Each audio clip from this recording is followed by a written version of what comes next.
Welcome to Season 1, Episode 16 of Digital Dissection, where we take a closer and possibly unnecessary look at our favorite properties. Today, we're covering over 5,000 years of different media to uncover where humanity discovered the Antihero. It goes back a lot farther than you might think, so get ready for more context than you ever knew you needed as we get to the bottom of it. Now, before we cozy up to Homer, Shakespeare, and some 19th century French authors, all of which sounds far sexier and educated than it really is and we really are, we are Joe and Mark, two dudes who love talking pop culture with each other and finally decided to start recording it for the enjoyment of other people. After you listen to the show, please like, comment, subscribe, and review. Reviews are very important to the show as we continue to find our audience. We are extremely thankful for your support, but we need your help to keep spreading the word. Speaking of word spreading, and do so safely and responsibly, you can find us on our socials by looking for @DigitalDissect1 or Digital Dissection, a nerd podcast, in case you just so happen to get here by accident today. We're on almost every major platform you can find podcasts on. So at this point, if you even found us by chance, there's a likelihood that we're going to be wherever you look next. We're sharing more content than ever on Facebook and Twitter. So join us for more pop culture news and upcoming info. Speaking of which, we do have this whole week on Firefly coming up, which is going to be super cool. Yes, it's going to be huge, as some people would say. It's the most ambitious week we've had for this show. So what we're going to be doing here is sitting down with some friends of the podcast to really crack open into this 2002 underdog that would become a full-on, media property that unfortunately still could never really get a full-on launch. But hey, we love it. There's a lot of fans out there that love it. So we've brought some folks to help us do a dissection. And once again, 3 full episodes coming up next week. So we don't want you to miss it. And yeah, Joe, who are these friends that are joining us, by the way? Oh, so good that you may ask me, because one of them, Ricky D of Best Flicks with Ricky D, is joined by Jesse, who together have their own podcast called A Sudden But Inevitable Rewatch. So they'll be joining us for an episode. And after that, we do have our friends Chris and Leslie Lott of Measuring the Score. We're going to help us really break down the music of both the series Firefly and the movie Serenity. And since Serenity is unfortunately where the filming of this cult classic ends, we're going to have one more friend. Sean from Cheap Seats Reviews is going to be joining us to talk just about the movie and the legacy that it has left us with. Honestly, we can't wait to let y'all listen to some of this. It is a packed week coming up. So yeah, we definitely can't wait to show you, and we hope that y'all enjoy. Absolutely. So you better get out those dusters and those frilly dresses, sit down, or, do whatever it is that you do while listening to the podcast, and do that thing and be ready to do a lot of it, because we have 3 full episodes for you to enjoy.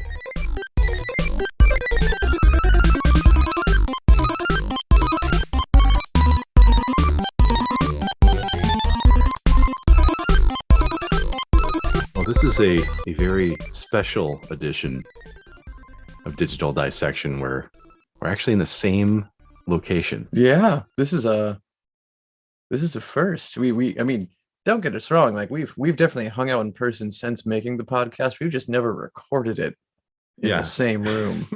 We didn't do that weird thing where, we were trying to keep the business as a podcast separate from the friendship, and then acting really weird. Yeah. And then we just thought, sex to save the friendship. I was going to go down the path of, now we meet once a month to have a really expensive steak dinner that we can't afford on the budget. Yeah, we do have a budget that our producer keeps us on. She's eyeing us up right now, letting us know that time is money. You can't see it. We're pointing to her right now. She's saying, "Get to the content, please." Yep. We are paying you by the hour, literally. So we have to get to today. So speaking of today, it being a first for us just to be in the same person, same area.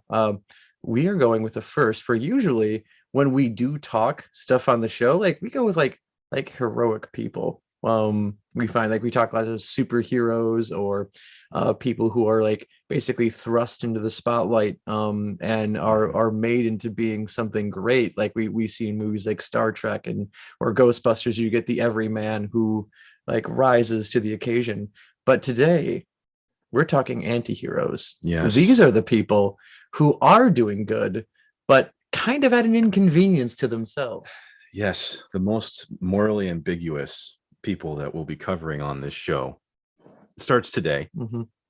And I say starts today, but really what I mean is this journey starts a lot longer ago than just today. Okay, so with a lot longer ago, I mean, I'm going to throw out like my first like exposure to anti-heroes and where I think they start, and then you can tell me that I'm wrong afterwards. Oh, sure. Then you can go where the whole thing starts, because my first real like exposure to anti-heroes, definitely spaghetti westerns like Clint Eastwood. Yes. You think A Fistful of Dollars, or I'm trying to remember the one where like he Pale Rider, where he is basically a vengeful spirit that comes into town and sleeps with a woman and then shoots her husband and all these other things going on, because it turned out that, spoiler alert, that the people he shot are the people that are involved in killing him in life. So it's this revenge like hero story sort of thing. But like definitely Eastwood has the, you're feeling lucky punk, make my day sort of thing, where like, he's doing good, but he doesn't really like following any sort of like outlined law or rule to do said good thing. And that was like 1960s. Yeah, this is definitely like the heyday of my dad's like movie going time. Yeah, this is definitely would have been in the 60s. I thought you were going to bring up La Buena, La Mala y La Fea, which is completely memorable. Yes. I watched that many times in my youth. Yes, good, the bad, and the ugly. Yeah, another one of those classic Eastwood movies. But yeah, you're right. I mean, these are stories about people who, let's just say, they're doing the most good out of the people who are doing the least good. Yep. And it's not that you're supposed to necessarily model these people, but from a narrative standpoint, yeah, you're supposed to support them more than you do the rest of the cast. Yeah. But you know what, it's a good point you bring up the time period, though, because I'm going to go back a little bit further. I knew it wasn't gonna be right. That's fine. Yeah, roughly 5,152 years ago. So hop, skip, and a jump. Not a whole lot of time between 1964 and that number you threw out there. Just a little bit. Okay. Just a little bit. Very close. Yeah, there was an epic called the Mahabrata.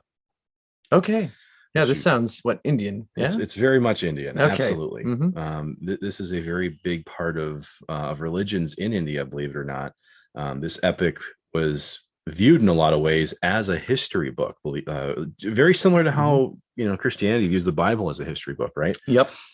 From all the things that we can look at from historical perspectives, the people of the time that wrote this used very specific words that dictated that this was actually history and that this was not fiction. Interesting. So, so an interesting thing to point out. But the Mahabrata, the story, Joe, I mean, I'm surprised that more people don't think of this when they think of like Romeo and Juliet. Oh, it's akin to that. Yes, we have two families that are fighting each other. Okay. Yes. These are very strong names that everyone should know. Okay. These are very popular family names. So the Pandavas and the Kauravas. Yeah, it's like the Smiths and the Tams. Yeah. Yeah. And they fought the Kurukshetra. Yep. This war was for the throne of Hastinapula. So I mean, Hastinapula, like I think we all know where we were that day. Oh, seriously. When that went down. Yeah. When I was a kid, like I was surprised that we were all talking about this all the time. All the time. Yeah. We weren't talking about like cow goes moo, no, or cat goes meow. We're talking about the Mahabrata, or rooster goes kikariki. No one. Yes. Well, I'll tell you what. First example of an anti-hero shows up in the Mahabrata epic. Okay. So the character would be named Karna, who was technically a demigod, right? Which demigod, like to my knowledge, this is just someone that Zeus banged and he banged his mom and then just threw him out there in the earth to like take care of everything. Yes, That's how it worked in the Greeks. So that's basically the same idea, right? okay, go Zeus. This Indian god was clapping cheeks, decided I don't want to be around for the Maury Povich part of this. I mean, who does? Yeah, you don't want that publicity. Yeah, dude, he kicked off little Karna into a basket down a river, just like what we've heard about in some of the Egyptian stories in Christianity, right? Same idea. So Karna basically becomes this like skilled warrior. And he would later actually discover who his birth mother was. Okay. And you know, he kind of goes through his own little, you know, personal story throughout this.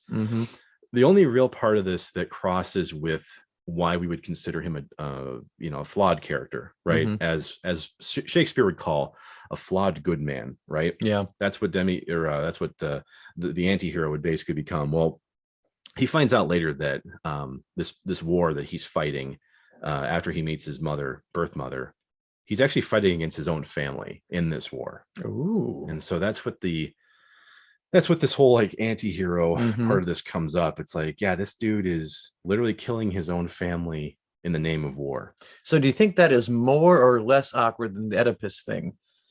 Honestly, I think it's about as awkward as a civil war can get. Yeah. I mean, you look at like the United States Civil War, you got people who are living 200 yards from each other, you know, like doing scorched earth, you know, it's the same kind of idea. Just think, you know, like 5,152 years ago. Like that poor bastard who had his house was used like in 2 different battles and then was eventually used again at the surrender at Appomattox.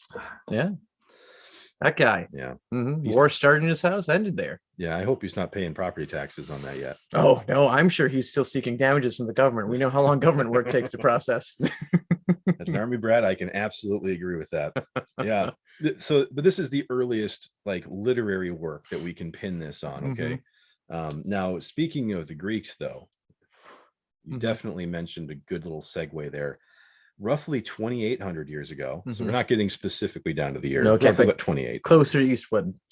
Well, yes, incrementally close. A little bit. Yeah. I mean, the Greeks baby steps. For all the things the Greeks wrote about, I am very surprised they didn't get specific on this date. Okay. But the Trojan War, I mean, yeah. I mean, the Trojan War, I just think of like an orgy in the 70s. You don't know who you're touching. You don't know. Like you don't know names, right? Nope. So I'm surprised we even get a date out of this. I mean, that's how you ended up in the horse in the first place. You had no idea where you were anyway. Just walked into the darkness, and all of a sudden I wound up jumping out of a big old, Trojan horse. Yeah, I had a sword in my hand, a shield in the other, and figured, why not? It was something to do. Everyone was doing it. Yeah. Hey, Pericles, what are you doing tonight? I think in that horse. Look at that thing. See that thing? Like, where did that even come from? That's a 4-story horse. I gotta be in there. It's on wheels. Have you ever seen a horse on wheels? No one's seen a horse on wheels. We got to get in there. Immediately, my plans suck compared to this. Well, the Greeks would prop up a dude named Thersites, which just sounds thirsty. Yeah, as you say, Thersites. It sounds like he was he threw a few back in his day. Yeah, he sounds like he's just looking for compliments. but Thersites would be a Trojan War soldier. Okay, now this is where the idea of the anti-hero would actually shift a little bit, because this is going to be a common theme throughout time. Okay, anti-heroes would be used in different ways in literary works to either point out a lesson, usually not as like the moral compass, right? Yeah. Well, what the Greeks ended up doing with Thersites is just throwing a ton of shade this guy's way. So he was a bow-legged warrior. Ooh, which, as you know, tough start. Yeah, yeah. The Spartans would not be employing this guy to do anything. And he was known to have a lack of might, and it was pretty much what I've written down as a literary whipping post. And even though the Greeks wrote about this guy, Shakespeare, with his little puffy ass, collar, he would even talk shit on this guy. Oh, you've messed up if you've got Shakespeare making fun of you. Yeah, dude, Shakespeare is making fun of you. You fucked up. You've done something wrong. So poor old bow-legged Thersites would, fight in the Trojan Wars. He would actually pop up in a couple other works, though. Homer actually wrote about him in the Iliad, I believe. Okay. He wasn't a main character. Wasn't prominent, but he was there. No, but he's mentioned. Okay. He's in there. And so I thought it was an interesting pit stop, because, I mean, we're talking like anti-heroes didn't get a whole lot of mention again. This is almost, 2,300 years later after the Mahabrata. It was a hard sell. That's all. Like, hey, we've got this guy over here. He's doing the right thing. But he's popping his collar. He's got his sleeves ripped off, and they're like, no, no, no, no, no, no, no. His sleeves have to be on. Are you sure? This is a look for him. Like, no, no, no. Put the sleeves on. Okay. And then they put the sleeves back on, and then the morals just come with the sleeves. That's all. I'm guessing because back in India we didn't have like the New York Times bestseller to direct us for where to go. No, and there's no Oprah book club. No, none of that was there. Absolutely not. There's still no like Indian version of Oprah, is there?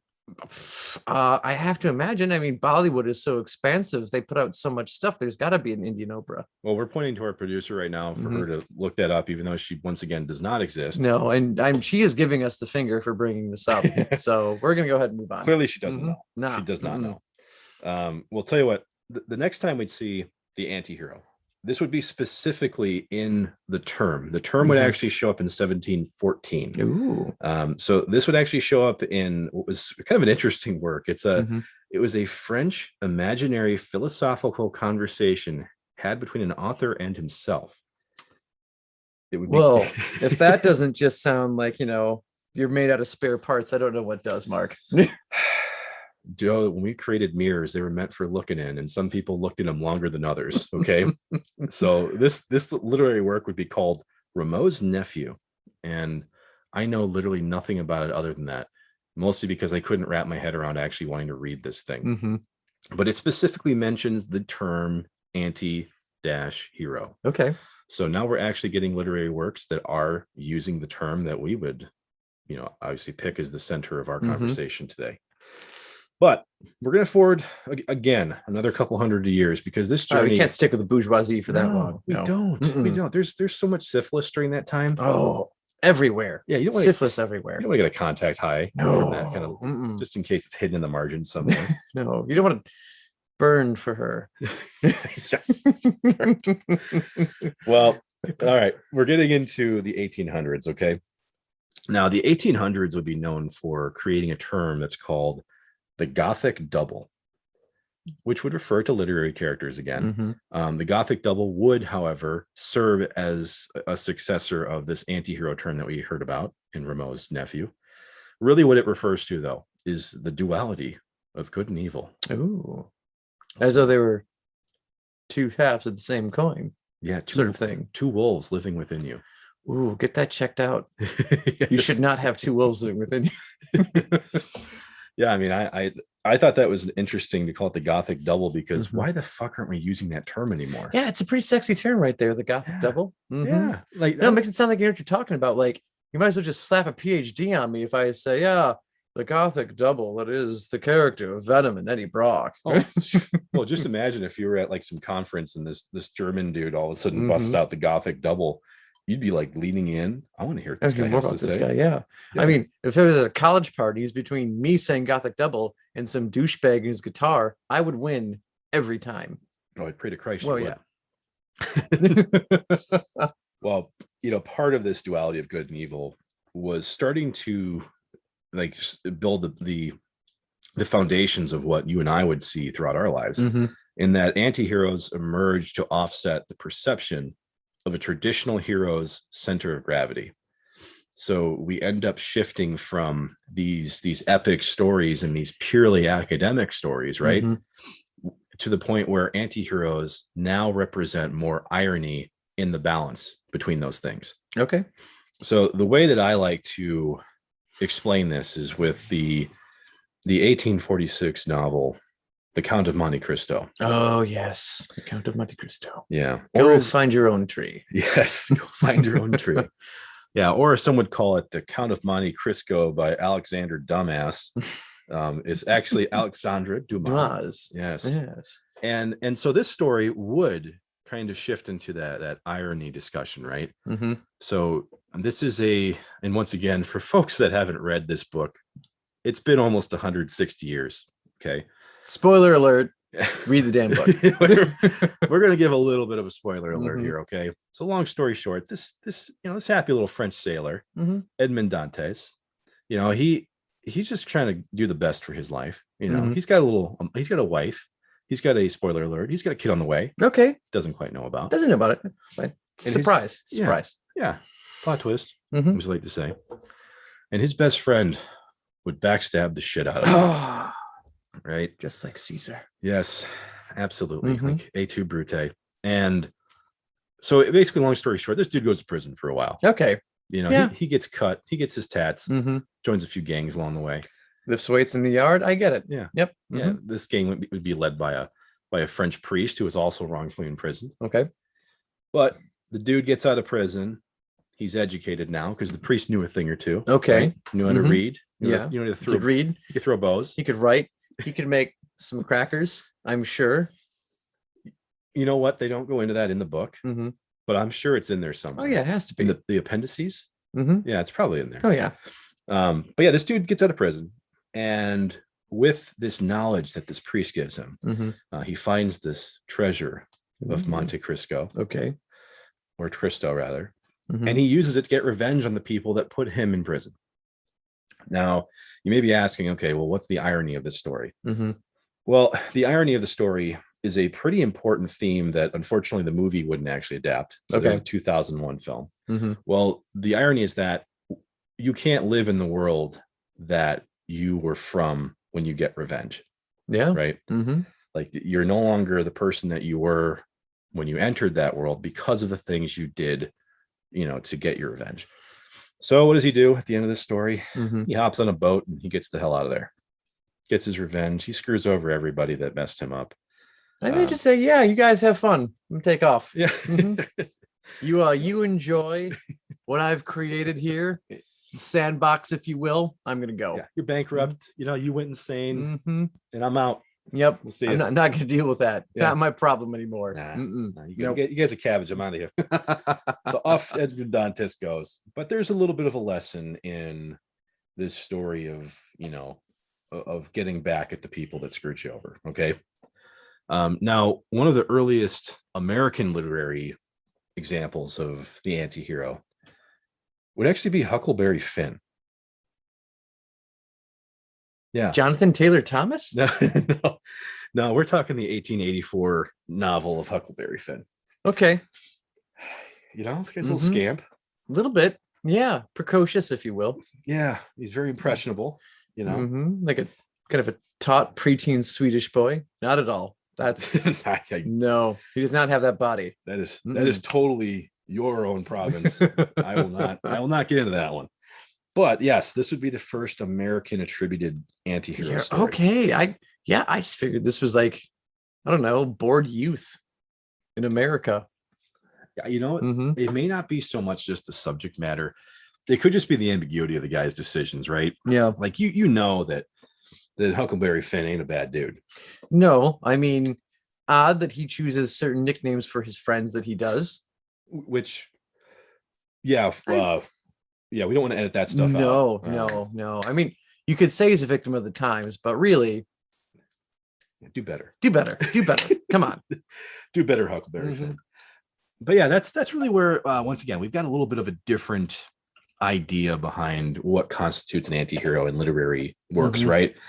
You know, we're not just talking about like, you know, shades of gray, black and white types of things. Like we're talking about people who, you know, are just playful. Yeah. You know, they're just having fun out there. They're like Brett Favre, right?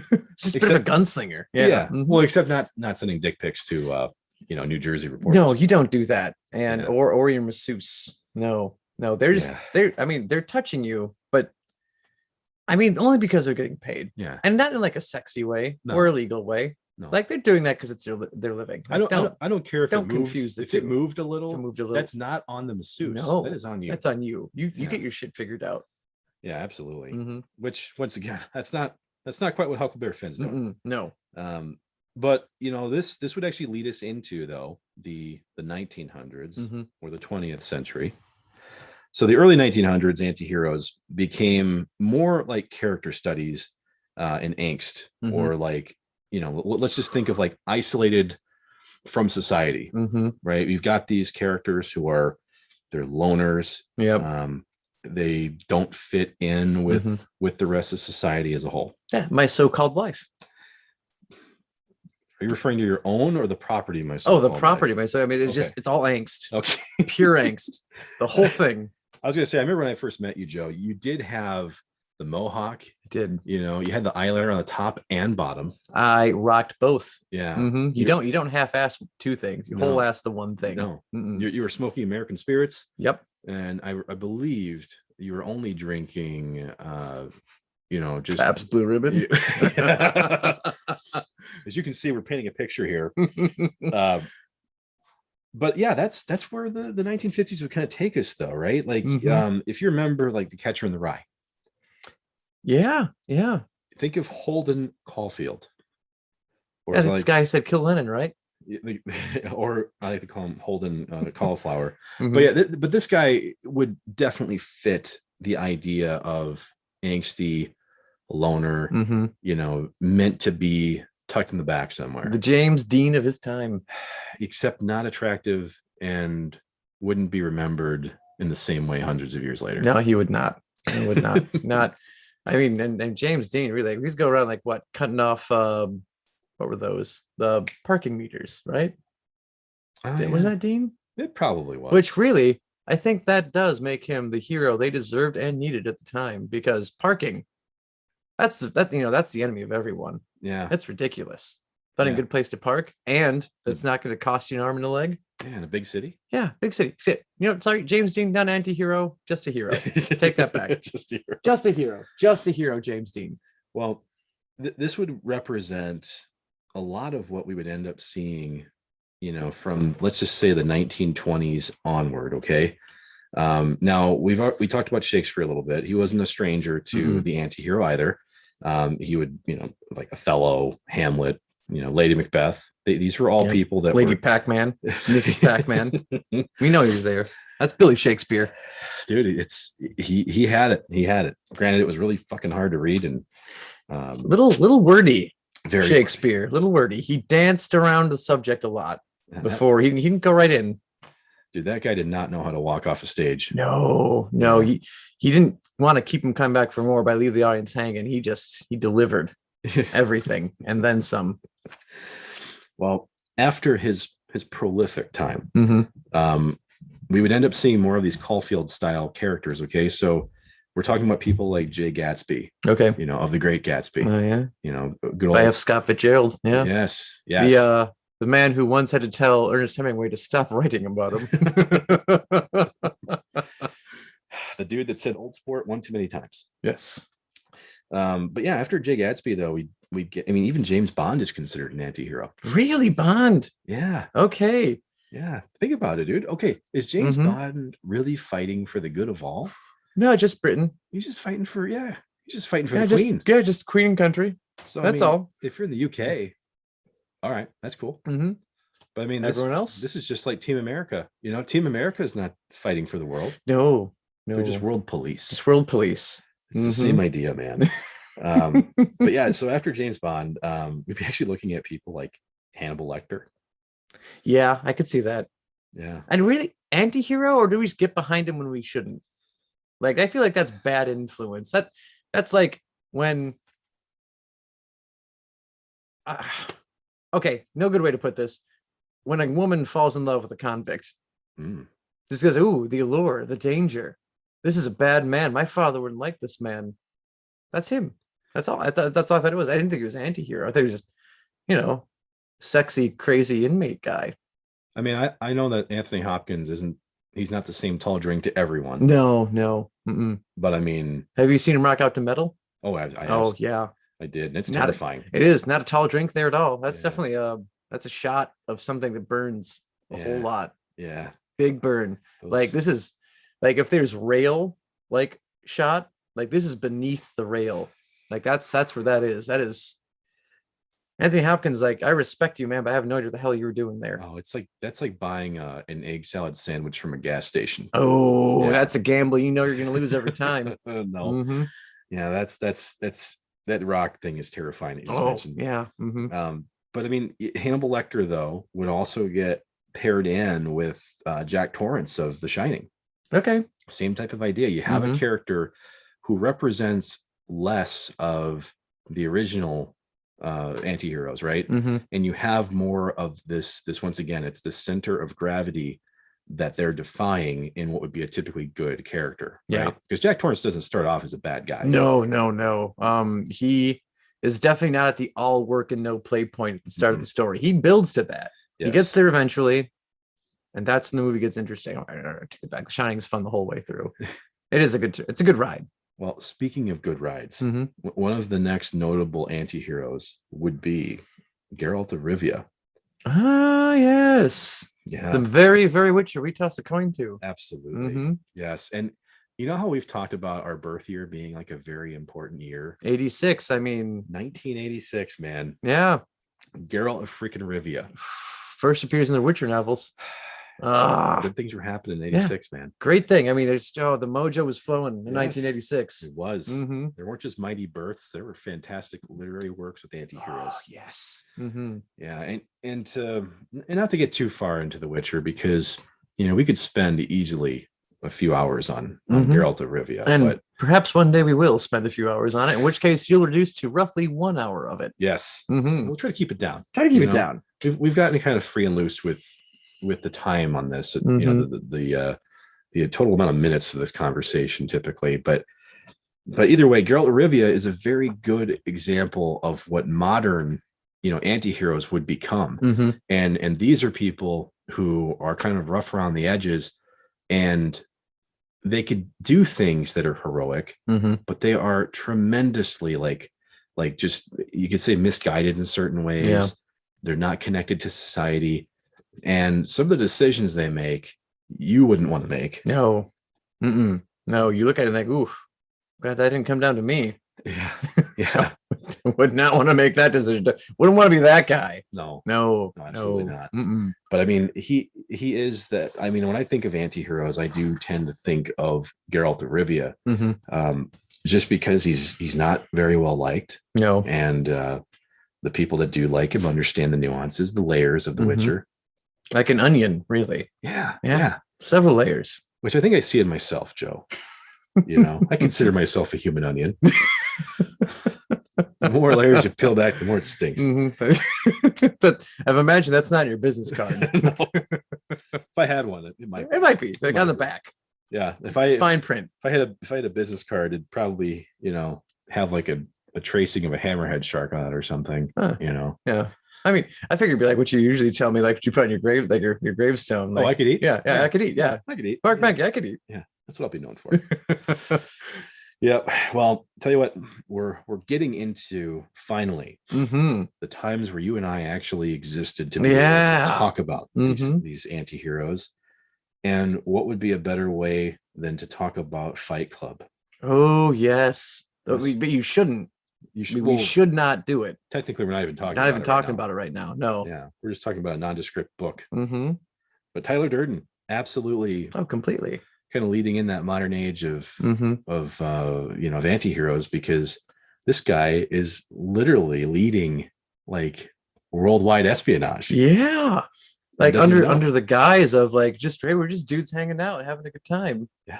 Who are bringing down the system, just beating the hell out of each other, in Lou's warehouse basement here. Yeah. Oh, Lou. Yeah, beating the shit out of pretty boys. I still can't believe he sent Jared Leto to the hospital looking that way. Remember, that's who the blonde dude was. Yeah, just wrecks the shit out of. Yep, poor guy. His so-called life, man. No, it's just awful. It always comes back around. All right. At least this episode it comes back around. Well, it might come out again. I mean, we'll just see how they're. Yeah, we'll just wait till we get the Princess Mononoke episode. We'll do a Studio Ghibli. We'll get there. Yeah, there's plenty of time. The podcast is young, is what we're saying. But yeah, so we get Jared Leto there. Yeah, Fight Club was fun. Like I remember like reading Fight Club actually in a films class that I took in college. Obviously like the movie had come out before then, but I knew of it but didn't see it, sort of thing. A lot of people were that way. Yep, knew of it, didn't see it. No. Then read the book. Quick read, by the way. So and it's one where like I feel like the movie and the book don't stray very far apart from each other. I mean, yeah, there always gonna be some things that are different, but like the book isn't terribly long, so like the movie adaptation is not all that different. Does the book splice like short sequences of pornography into it? I think it talks about that. Okay. But definitely, if you are flipping the pages and you flip them really fast, you see it. You'll see it. It's right there. You'll see a 14-inch dong just right in the middle of the page. Yep. You just have to watch the cigarette.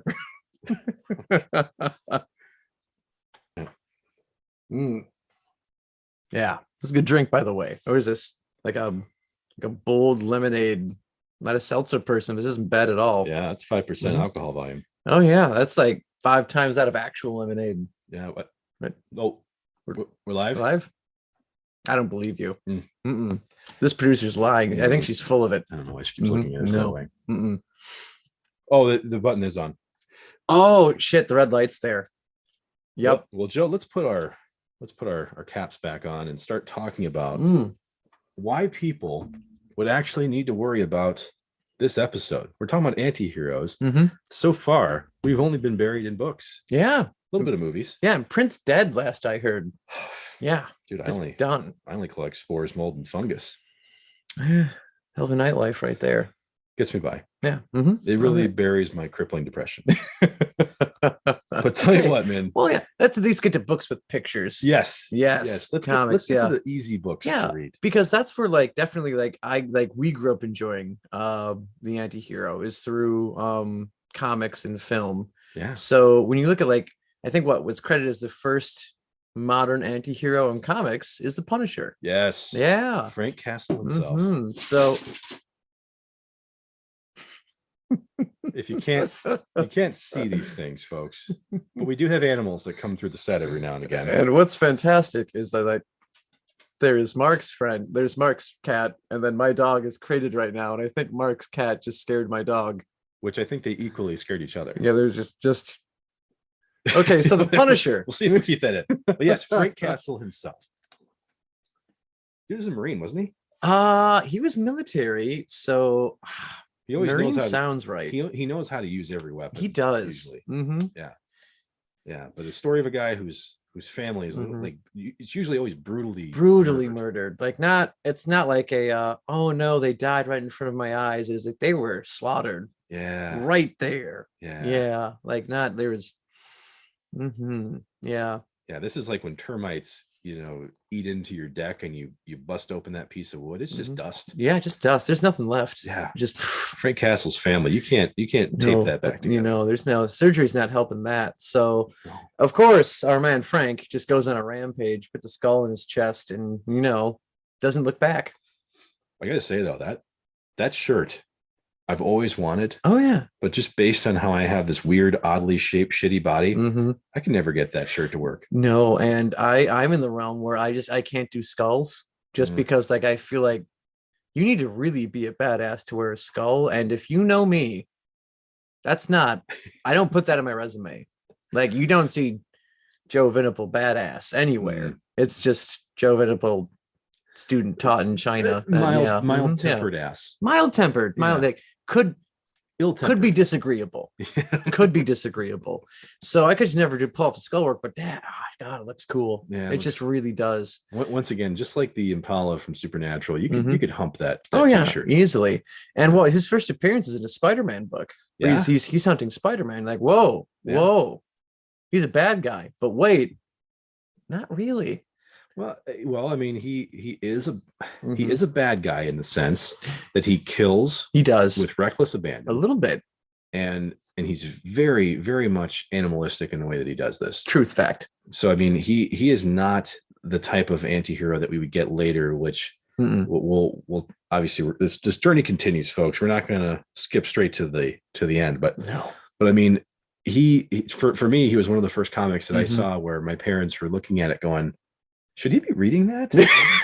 It's the first yeah, we just thought this was these dudes in spandex. What's he doing? Yeah, this guy's putting holes into people, large holes, very big holes. Yeah, I mean, that's he used a grenade launcher and he was right by the guy's face. That's just dangerous for him too. I mean, my kid just needs to know smart combat rules. Yeah, you don't do that. The grenade is that's a distance weapon. Yeah, you don't.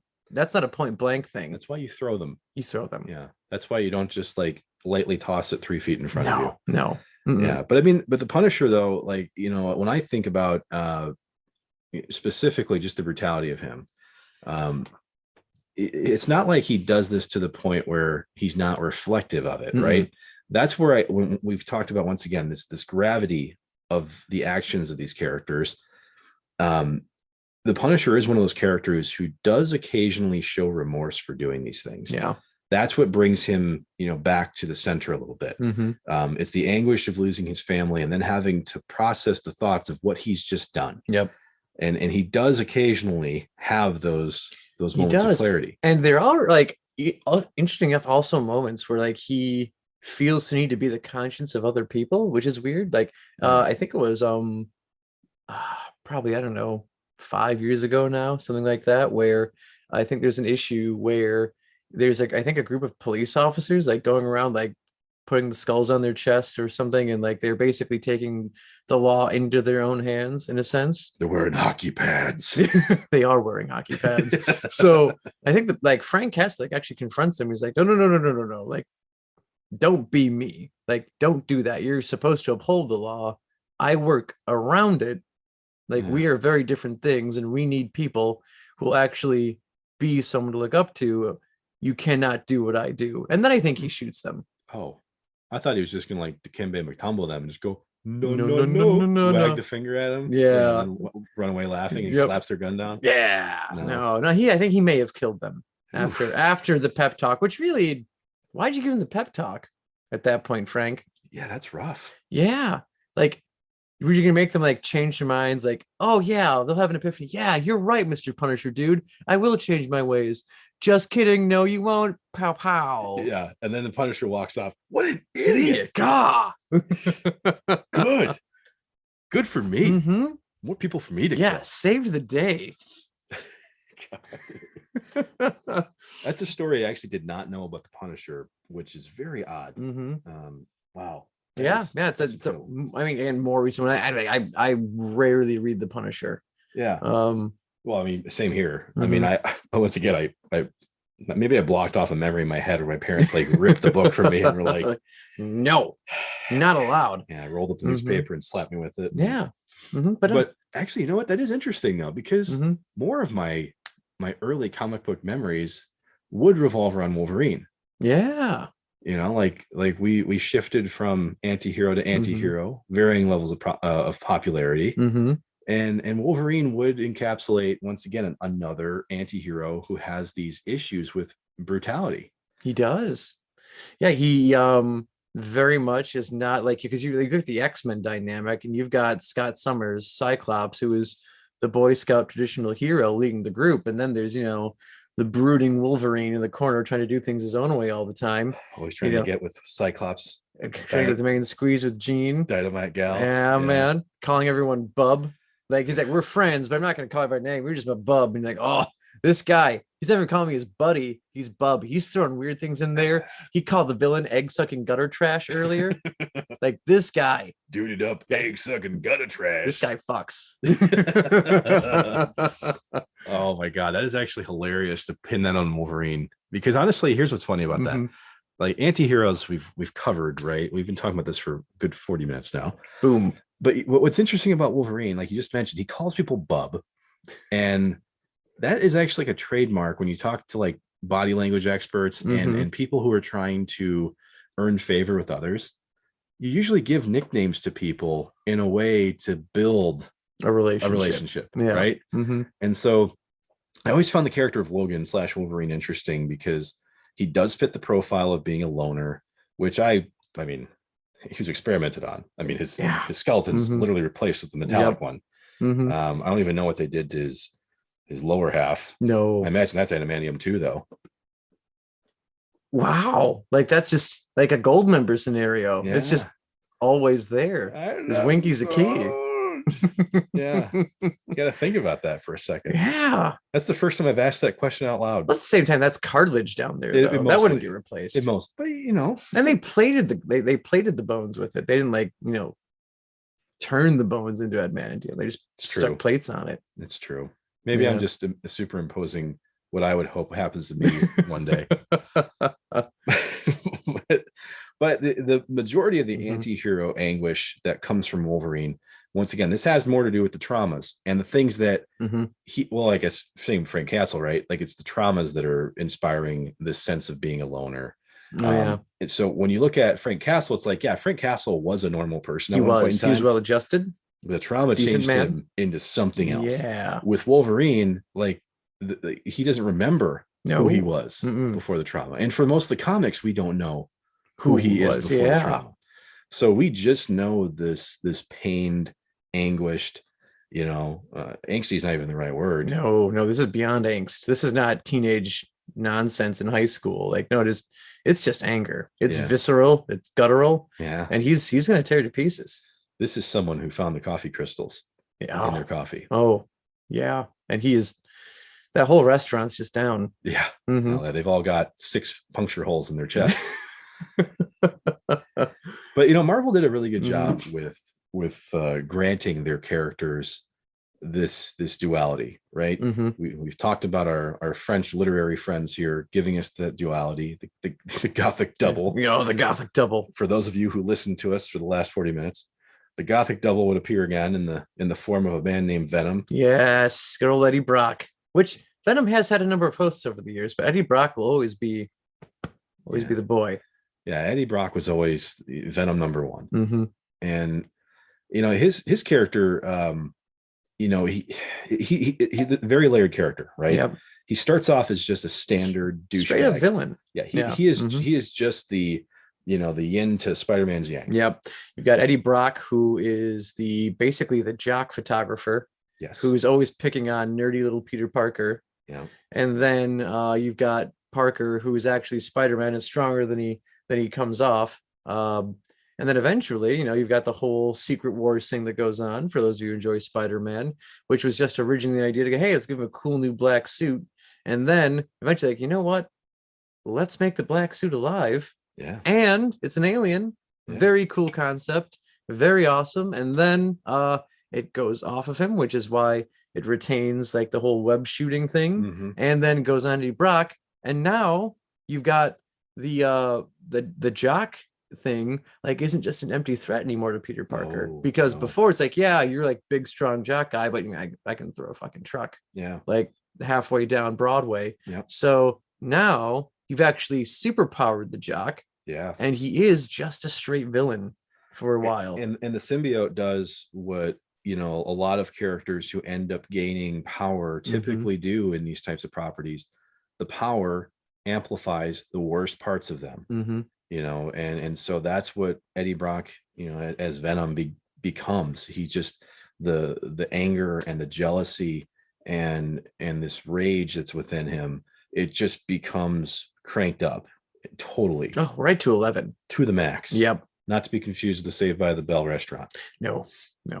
But yeah, he's totally amped up. But once again, this isn't just villain, right? Like he starts off as a villain, but Eddie Brock does learn to harness the relationship with the symbiote, this alien being, right, that molds onto him. And whether that is through different series, whether that is just through another artist's or author's interpretation, like there does become more of a partnership between Brock and Venom. And it's not just purely an anti-Spider-Man sentiment anymore. And you have to think that was just the after school specials working. Eddie Brock remembered that this is not how things should get done. No, this is not how it was told. I must dare harder to be off drugs and alcohol and the bad thing. But at the same time, you are bonded to a flesh-eating alien. It's true. So you got to find a happy medium. And that happy medium, Antihero. Yeah, it's true. And one of the things I always felt bad about for Eddie Brock was the fact that it is the tragedy of his character that makes him an anti-hero, even when he's a villain. He once again fits the profile, just like how we talk about serial killers and almost, every investigation discovery TV show. Yep. There's a pattern to this stuff. Eddie Brock is not the best photographer in town. No. He's constantly getting shown up. So he's a lonely guy. He's a loner. The Yeah, guy literally he has a bench press in his living room. Come on, Eddie, you can't do that. That's got to be in the basement. And we can't live in an apartment, so that means it's got to be in your bedroom. Yeah, dude, it's in his The living room. No, right next to this guy's bringing like an old milk gallon jug to drink out of. Oh, I know, all the time. but that's all he can afford. Yeah, it's all he can and afford. That's okay. Yeah, it's okay. Now, one Antihero. We're not going to get into a ton here because, folks, we literally just covered an entire week of this man. Would be Joseph Dredd, Judge Dredd himself. Dredd. Now he's an anti-hero simply for the fact that there are times where he has to rise to the occasion of hero. He is doing heroic things. Yes, but within the rules. And then I mean, he's at the point where like he follows the rules to a T. Yeah. Even though the rules like don't take account in for like humanity. Yeah. Sort of thing. So yeah, like you said, like he's basically, I mean, he's a fascist. The rule and the law is absolute, and you must follow the law. And when you don't follow the law, I'm going to kill you. Yeah, bit much. Which is an interesting segue into a character that would be the complete opposite of that, which would be Deadpool. The man who's very aware that he is in fact a comic book. Yes, the fourth wall breaker, the merc with a mouth, the guy that is technically heroic at times, but is the majority of the time, we'll just say, an asshole. Yep. I mean, I thought that Deadpool was kind of the perfect anti-hero in a lot of ways, though, because throughout his character development, you do see someone who is being experimented on because he has cancer, and so that in line that there's tragedy to that, right? Like this guy is clearly making a very difficult decision, but it once again does things to you mentally. Yeah, it amplifies certain things, So since he's naturally kind of a dick, and when I say like not even like he's, I don't know, you don't want to say he's like Wade Wilson's a bad person. He's just an asshole. He is. Yeah. And so now he's a bigger asshole. Power amplifies. I mean, it's the damn truth. But at the same time, though, I think that is an interesting way to begin to look at modern superhero properties now, right? Like Deadpool, for the fact that he is an asshole, the fact that he's sarcastic, and the fact that he's funny. Yeah.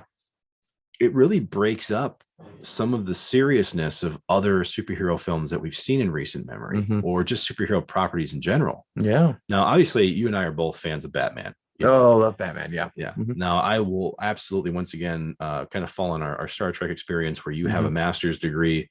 You're probably even working on your second one. Yeah. And let's just say at this point, I have a bachelor's degree, or I went for a bachelor's but didn't finish. Not quite like the associate's degree that I didn't finish for Star Trek. But in modern Batman media, he is like the seriousness is just dripping. Oh yeah, Batman does not joke around. No, no. And that's what makes once again the Snyder Cut even more ridiculous, is that Batman is all of a sudden, fucking Rodney Dangerfield cracking jokes. Yeah. And you mean the original cut of the movie? The original cut. Yeah. Yes. Yes. The uncircumcised cut. Yeah. Yeah. Or actually, I don't know. I don't know if it's the uncircumcised. Would Snyder be the uncircumcised cut? I think that's more of like, for some reason, like, it's not that it was uncircumcised. It was the baby was completely changed. Like, this was your kid and you recognized it, and then it went away to hang out in like the nice warm area and get fed and hung out with the nurses. And when it came back, it was a toddler and had an alcohol problem. And you're like, this is not my kid. And they're like, no, this is your kid. And that's where we were with the movie we got. That happens in every hospital too. It's a weird mistake that it keeps happening, but it happens all the time. I know nurses, we don't talk regularly, but I'm assuming that it happens all the time. I can only assume. But I mean, but that's the shift we were getting to get here, right? Is that, the anti-hero journey was very specific in the early days, right? We've got Torment, we've got, and some of that's still here. It's still here, right? Still here. Yeah. But I did want to get into the Torment side of this. Because that actually describes Supernatural really well. Yeah, another thing that we've taken a look at on this show, and Supernatural goes through this. Obviously Sam and Dean Winchester, the main characters, they're supposed to be heroic people. supposed to be. Yeah. Supposed to be. Yep. And they, in general, Maybe for the most part, they save the day. they're saving people and Mhm. hunting things. Yeah. But Family business. yeah. But then there are points in the show where they're doing bad things. Yeah. They're doing horrible things. Yep. Like, let's just say killing friends of, of their family members. Yep. That happens a few times. Dean is like, no, it's a monster. And Seb's like, but it's a monster with a conscience. And Dean's like, is it? Yeah, is it though? Is it really? Is it though? It turns out the answer was yes. Yes. It was definitely yes. It was a monster. They had a conscience. They had children. And Dean may have killed both. Yeah. Yeah. Does he kill There's a the boy? ghoul. Like Oh, there's an that's episode right. with ghouls that like Sam knew the ghoul like growing up, and she was his friend. Yeah. She had a kid, and then like it turned out, they found out these are the ghouls, and they like I think like they may have killed like one or two people, and that's why like that drew the attention of those two. Yeah. Because they were going after like freshly dead people so they could tolerate it. That's true. And then Dean's like, nah, man, they have to die. And that is one. This isn't something they like come out the gate with. No. Because I guess to tie this to some of the early anti-hero conversations, like these guys do have to go through a journey to get there. There's some torment along the way. Yep. There's folks who have literally gone to hell and back. Yeah. We've lost spouses, we've lost girlfriends, we've lost family members, dogs. It's just too real. No, way too real. But yeah, it's true though, right? Like we're seeing very similar paths to get there. And so that is what ends up happening in Supernatural. But to bring this a little bit more modern, we've got The Boys and we've got Invincible. Yeah. Oddly enough, both of these would be on Amazon. Not a sponsor. Not a sponsor. We're just telling people where to go one see day, it. hopefully. Yeah. we are Alexa enabled. Yes. We also not a sponsor. Yeah. You do have to say the full name though. You do. Yeah. If you just be like, hey, Alexa, play digital, she's not going to know what the hell you're talking about. No, she'll be lost. Digital dissection will get you close to it. But if you say digital dissection, a nerd podcast, you'll get it every time. Money. And when I say every time, I mean probably at least half. 7 out of 10 times. Yeah. Closer to half. Yep. But yes, we've got The Boys and we've got Supernatural. Oddly enough, Eric Kripke attached to both The Boys properties. and Supernatural. Invincible though would involve Robert Kirkman, who also did The Walking Dead. Oddly enough, we've also got some anti-hero sentiment there with Rick Grimes and Shane Walsh, people making very questionable decisions. And back to The Boys, none other than Carl Urban himself, Dread. It's true, hanging out there. God, this universe, we're just connected. But The Boys and Invincible would take a look at superheroes in ways where the ambiguity is completely thrown out the window. Every one of these superheroes is an asshole, for the exception of one or two. There's good ones out there. Yeah, you got Starlight, who good kid. Yeah, but the rest of them, jerks, dicks, out there for money, all doing horrible things. Yeah, and we don't want to necessarily shed too much light on certain characters because this gives away way too much. Oh yeah. So we're not gonna dissect The Boys today. Not yet. We'll get there. We're gonna give you at least a few weeks before we do that. Which also, by the way, season 2, there is a great Supernatural Easter egg. Oh, yes. Yep. And we've actually baby shows up in season 2. We've actually also referenced another Easter egg. There's a couple in there, yeah. That would be on that show. Yep. Specifically a very specific character in Supernatural.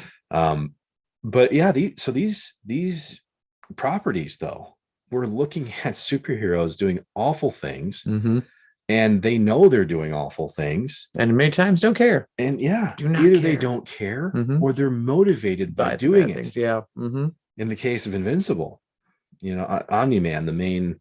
Well, I guess I just did a spoiler alert here for those of you who haven't watched it yet. Think, Mark. Think. Don't give spoilers. I haven't given that much away. Watch 2 episodes, goddammit. But still, though, I mean, like we're starting to blend lines here. Like we've got quote unquote superheroes who are depicting themselves as superheroes, but they are absolutely doing fucking horrible things behind the scenes. And in the case of The Boys, I mean, this is a multimedia worldwide property. These people they have Twitter accounts, they have social media managers, and they work for a corporation who makes it known that they're superheroes. Yep. Right. And so it's such an interesting turn from early superhero properties where people have aliases and they don't want to be seen by the public, and now we've got these platforms wanting to be in the spotlight. And they're dicks. And I don't get how like in The Boys, like I get that it's ridiculous and it should work, but like I don't understand how they make movies of the superheroes. Yeah. And they give them like supervillains that clearly don't exist. Like these people aren't fighting like supervillains, like they're just fighting like people, like terrorists. Yeah. Even then, terrorists wasn't even the thing normally either. Like that gets expanded on eventually. That's true. But like eventually, like there's like bank robbers and like everyday people. And so like, I mean, it's like, again, it's like bringing a bazooka to a knife fight when they show up. And eventually like they start leaking super villains eventually in the series. But even then, I'll let you figure out, like, you know, watch The Boys, read The Boys, and figure out why super villains start showing up in the first place. This is a very fresh property. Yeah, absolutely. So it's just I always laughed hysterically because like it's a part of like the whole, like, I don't know, it's the machine as to why like the movies are being made in the first place. But like it was funny, always funny to me. Well, but I mean, if you've watched Invincible, though, Invincible isn't that much different in the way that superheroes are deployed, right?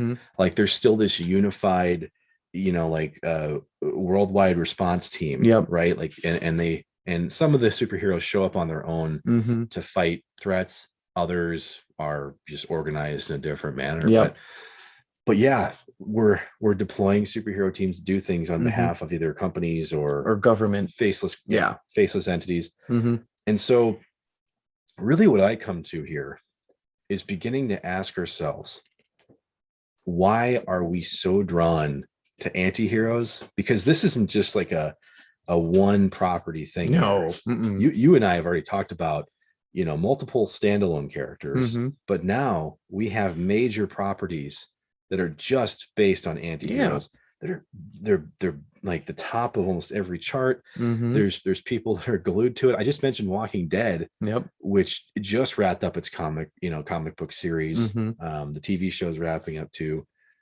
Once again, why antiheroes? Why do we have boners for these? I think we should like the bad boy. That's all. That's it. Like this is what mommy and daddy said we should avoid, and out of pure teenage angst and rebellion, like, no, I do like that, mom and dad. I am going to hang out with that.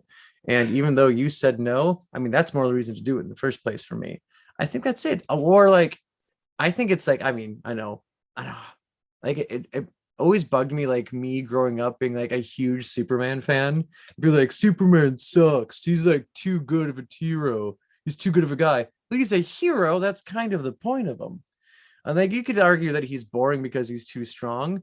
Also, if you know the character, that's a dumb argument because, you know, he never really even tries going full. No, like he doesn't go full bore because he's afraid of hurting or like killing people when he shouldn't be doing it. So which usually leads to him getting hurt himself.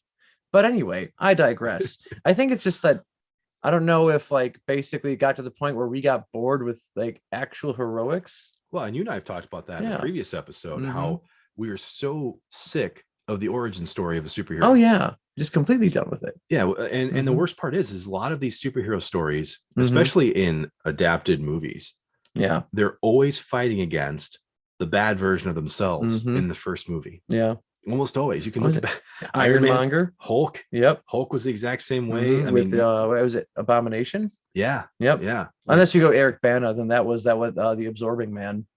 Because that was the Absorbing Man is not supposed to be Banner's dad, but that's who he ends up fighting, is basically the Absorbing Man. But anyway, you got Abomination in the modern one. Yeah, I mean, and like even let's go to Christopher Nolan's Batman. I mean, Ra's al Ghul and in the League of Shadows, these are basically just trained Batman. Yep. And so he's fighting against that.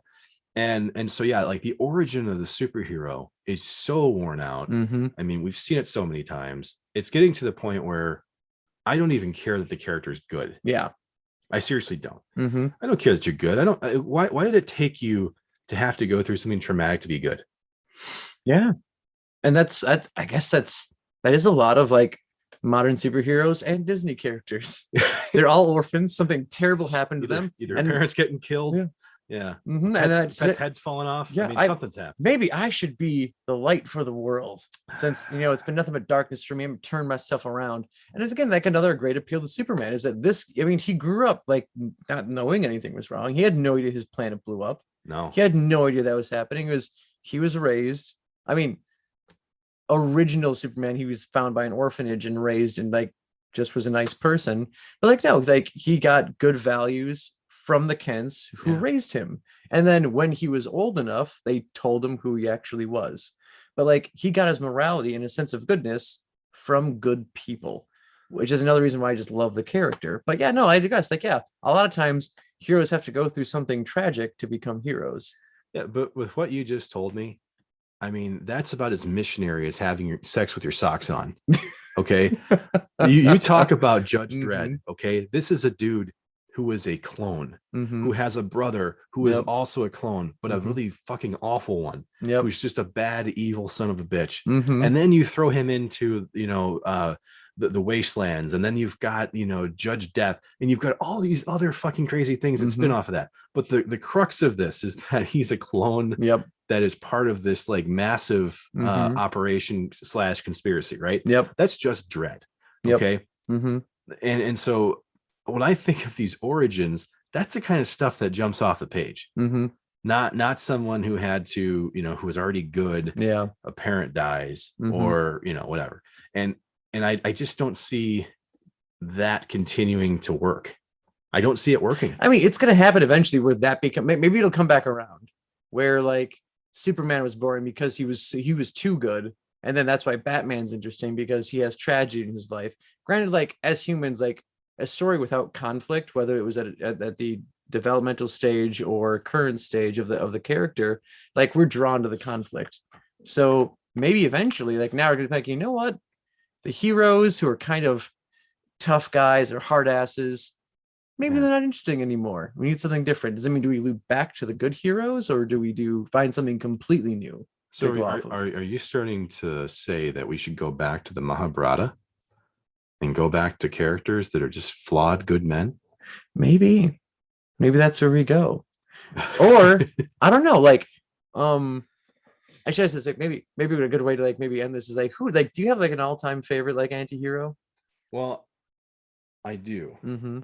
However, what I want to say before we get there is that perhaps what the actual issue is here is that we're using anti-heroes from the standpoint of literally describing, like we talked about before, this Gothic double, this duality of good versus evil in a way to make ourselves feel better about our own sense of morality. Because like because like okay, it's like we about me in my everyday lives. I'm not a great person, but look at that piece of shit. And he's doing good, and I'm not a bad person. Maybe I'm just that much better by example. Seriously, man, think about when you were growing up, and people always say monkey see, monkey do, or right, but then they go, but don't do what that kid's doing. I mean, now I don't think that most children, when I was reading a comic book, are going to Deadpool. Maybe they are. Maybe parents might be doing that to them. But ultimately, it's that's kind of the way I started to look at this. Was are we using anti-heroes in a different literary sense, and kind of going full circle with it? I mean, we're kind of telling the same morality-based stories that we were getting almost 250 years ago. We're just using a different medium to tell the story. We're not using like standard societal loners anymore. We're using hyper powered and crazy individuals to do it with. It is what's popular to do these days. I mean, seriously, it is. But yes, to get back to your point though, about favorite anti-heroes, I'm actually going to throw it back at you. I want to hear yours first. Mine. Okay. Well, mine actually is a different mold than we've had because we've usually had like good people who turn bad or good people who have something bad happen to them and therefore like we'll do something we'll try and like be good but in their own weird code. Mine is a bad man who found humanity as time went on. Ooh, like Memphis Reigns? Kind of like Memphis Reigns. Yeah, from Gone in 60 Seconds. Gone in 60 Seconds. But this one actually comes from across the world, and I'll be your man in Japan. Oh my. Yeah. because I do like reading a manga here and there, watching anime. Mhm. Select. I'm not like full on weeb. It's fine. I'm not Yeah. there, but I like a few things. Vegeta from the Dragon Ball series is Oh. probably my favorite because this is a guy who came from like a race of like world conquering aliens, and that was always his life. He has his father, like he was a bad person to begin with, and then his father is killed by like this over character, Mhm. and so then he just vows that he's going to get strong enough to kill the guy who killed his father. Not a good person. Like he's still a villain in this whole time. And then he meets Goku, the protagonist of the whole Dragon Ball series. Mhm. And instead of being like inspired by Goku's, well, even then, like Goku isn't a good hero. I'm gonna throw that out there right now. Yeah. He's always out to like basically just be the strongest. He like actually saving anything is peripheral to him. He just wants to be the strongest fighter. But then they basically have like this back and forth over Vegeta wants to be stronger than Goku, but eventually just kind of eventually succumbs to like that's probably not going to happen. Mhm. And in like basically losing to him constantly, to seeing Goku succeed where he fails, and even killing the person who killed his father, basically doing what he couldn't do. Eventually, Vegeta settles down, Mhm. finds himself a nice woman on Earth. Oh, They have 2 children with each other. I know that life. And by the time you hit Dragon Ball Super, there's actually one great scene in the anime where it's a flashback to when his daughter is still new, and his son, who is maybe like 5 or 6, comes along, like says, "Hey, mom says you should hold like your daughter because it would be good for you." And like Vegeta's doing his stoic, like, "Oh, I'm the Prince of Saiyans, blah blah blah, I'm a bad guy." And he looks down and sees his kid holding the baby all wrong, flips his shit and panics and just grabs the kid. He's like, "You're holding her wrong, give her right here." And you see this in a flashback as he's fighting someone else Yeah. who is more or less kind of like who Vegeta used to be. Yeah. And you see he's now fighting for something that's not just him and his personal revenge. He's like, no, he's fighting to actually save his family and save everything he's come to love. Yeah. It's like, okay, so here's a guy, which, by the way, Vegeta's also totally fine with just fucking killing people. Doesn't he also not wear a shirt half the time? No, he actually, Vegeta likes to wear a lot of armor. Oh, he does. Like a lot of armor. It's like it's shirt armor. That's it. Oh, Just okay, shirt armor. Okay. It's a deep V though. Does it have a deep V or am I No, thinking that's something the else? Goku guy. Oh, He's a deep V. See, folks, I don't watch anime. Doesn't there? Not there. I barely even understand what he's saying right Yeah, now. but anyway, Vegeta's totally cool with killing people. Even when he's like reformed and nice, he'll still kill a bitch. He doesn't give a shit. Well, I mean, But yeah, no, like he's a character who you see a lot of development with, but also not development, because he'll always be like, "Hey, I'm gonna be the strongest," and he can clearly kill the main villain at one point. yeah. But then the villain's like, "Oh no, if I do this, I'll be stronger, and then we should fight." And Vegeta's like, "Yeah, sure, I'll beat you at your best. Go and do that." And then Vegeta gets his ass kicked when the guy gets stronger.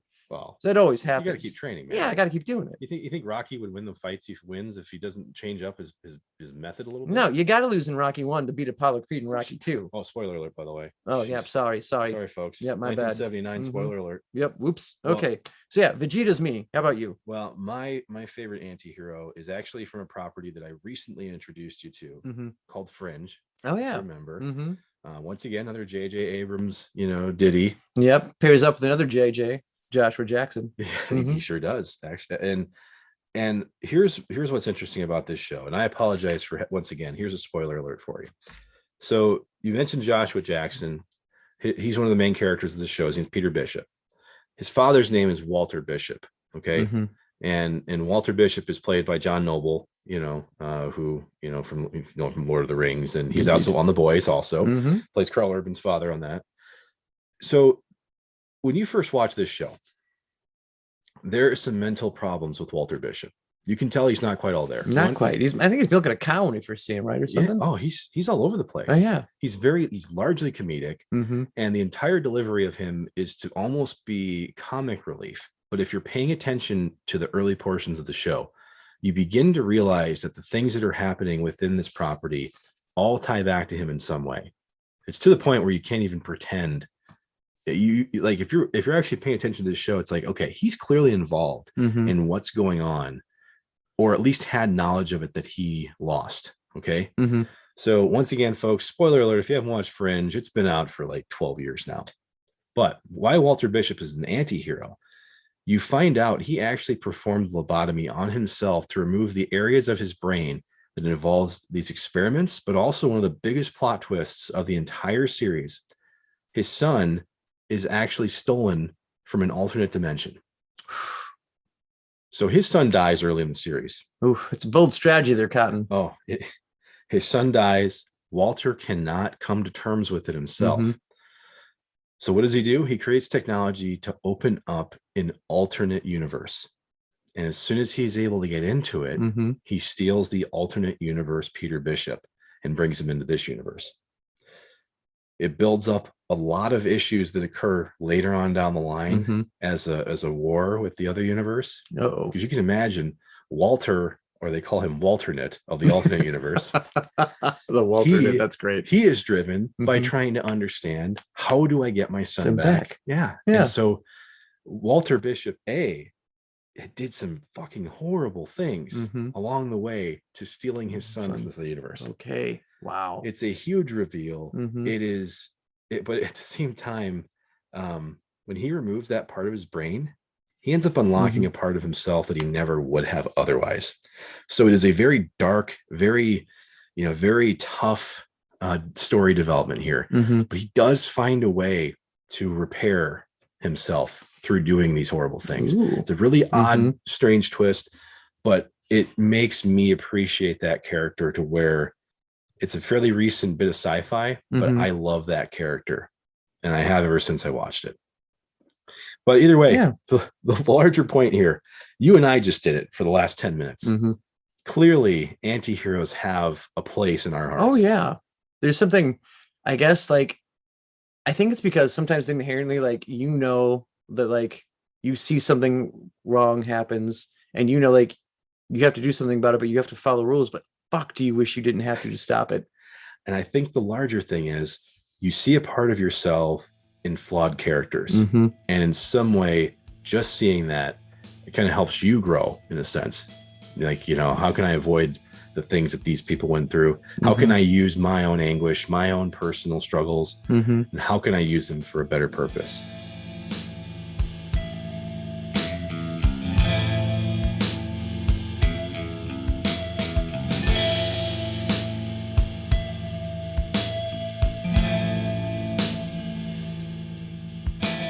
Thank you for joining us on our journey as we mapped out how anti-heroes have not always been a part of pop culture and humanity, but how they also rose to prominence.